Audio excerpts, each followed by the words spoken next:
Hello friends, मैं हूं सुनीता और आप देख रहे हैं यूट्यूब चैनल फूड कार्ट। आज हम बनाने वाले हैं गाजर का हलवा। मैं आपको इतने आसान रेसिपी बताने वाली हूं, मैं आपको इतनी आसान तरीके से बताने वाली हूं कि आपको टाइम भी बचेगा, इवन आपका खर्चा भी जब भी आप हलवा बनाते हो उससे जस्ट आधा हो जाएगा और ये इतना फटाफट बनेगा कि आप चलते फिरते इसे बना सकते हैं।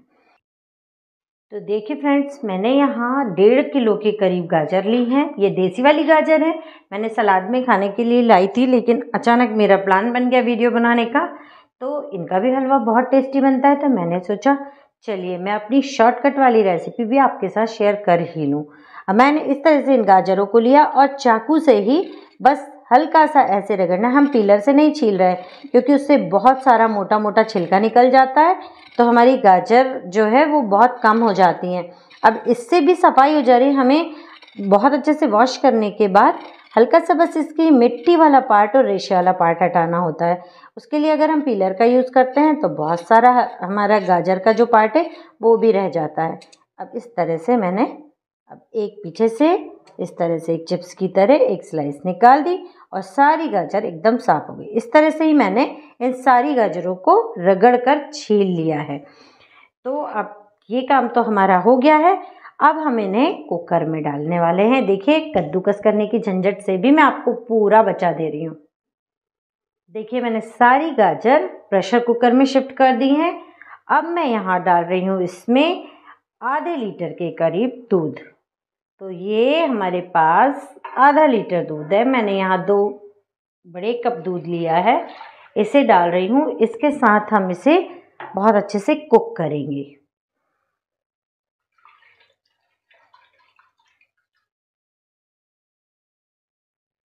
अब ये गाजर जो है ये जलेंगी नहीं, नीचे से लगेंगी भी नहीं कुकर में। चलिए, अब हम इन्हें 3 4 5 जितनी चाहे उतनी सीटी बजाकर पका लेते हैं।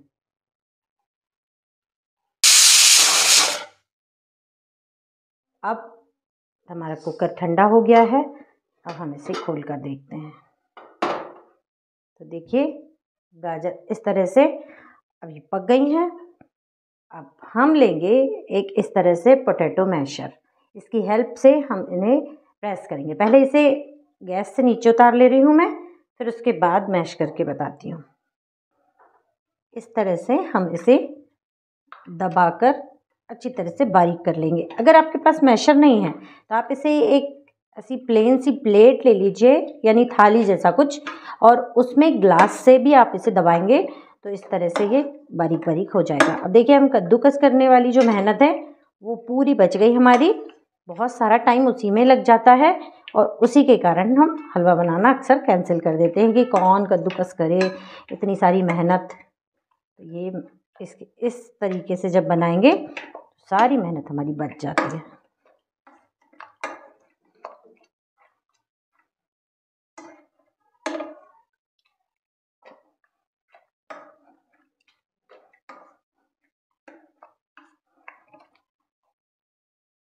देखिए, कितनी अच्छी तरह से ये जैसा हमें चाहिए वैसा हो गया है। देखिए, मैं आपको उठा के पास से दिखाती हूँ। ऐसे ही आप कद्दूकस करते हैं ना, उतना हमने कर लिया है। देखो कितनी सारी मेहनत बच गई।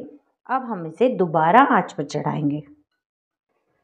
देखिए, अब इसमें बहुत सारी दूध की क्वांटिटी है, तो हमें इसे पकाकर सुखाना है। इसके दूध को भी उड़ाना है और गाजरों को और कुक करना है। तो अभी हम जब इसमें चीनी डालेंगे तो अब ये उतना ही पानी दोबारा छोड़ देगी। तो हम एक काम करेंगे, इसी समय हम चीनी भी डाल दे रहे हैं। तो चीनी यहाँ आप अपने टेस्ट के हिसाब से ले सकते हैं। मैं यहाँ 1.5 कटोरी के करीब चीनी लूँगी। 1.5 इतनी मैंने यहाँ चीनी ली है।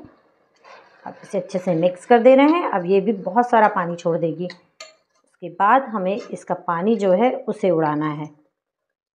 अगर हम इसे कढ़ाई में करेंगे तो इसका पानी और तेज़ी से उड़ेगा, लेकिन ये इसका जो तला है वो अच्छा चौड़ा है कुकर का, इसलिए कोई दिक्कत नहीं, कढ़ाई की तरह काम करेगा ये भी।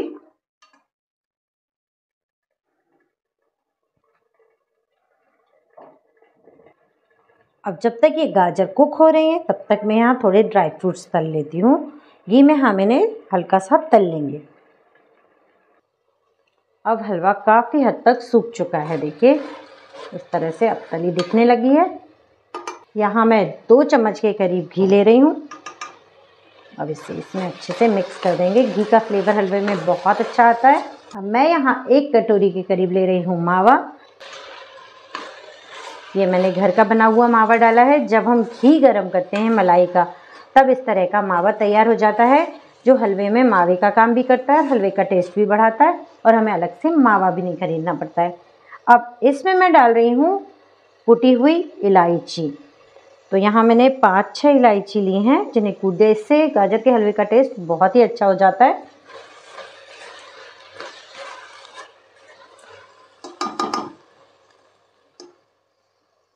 देखिए हलवा बिल्कुल तैयार हो गया है।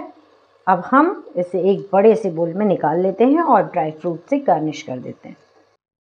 तो देखिए हलवा तो बिल्कुल तैयार है। अब हम इसमें डाल रहे हैं कुछ ड्राई फ्रूट्स। तो यहाँ मैंने काजू, बादाम और किशमिश को थोड़ा घी में सेंक लिया था, हम डाल दे रहे हैं। हलवा बहुत ही अच्छी खुशबू दे रहा है। तो आपने देखा मैंने कितने आसान तरीके से बनाया और मार्केट से हमें ना ही मावा लाने की ज़रूरत पड़ी और ना ही बहुत ज़्यादा मेहनत की। तो यहाँ मेहनत की भी बचत हो रही है, पैसों की भी बचत हो रही है और टेस्ट में कोई कमी नहीं है। तो आप इसे ज़रूर ट्राई करें और आपका हलवा कैसा बना मुझे कमेंट करके बताएं। और अगर आपको रेसिपी पसंद आई तो लाइक और शेयर करें। चैनल पर पहली बार आए हैं तो सब्सक्राइब ज़रूर करें। Bye bye.